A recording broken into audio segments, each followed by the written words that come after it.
नमस्कार. पुन्हा एकदा आर्वीज वर्ल्डमध्ये तुम्हा सर्वांचं खूप खूप स्वागत.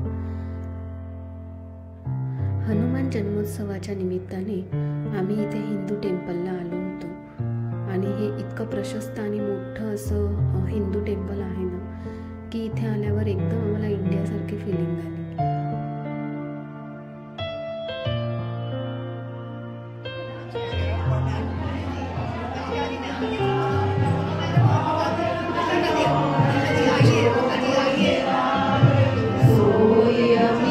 जीवन फल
If anybody wants to see the magic of Hanumanji Maharaj, she just go fast and come fast.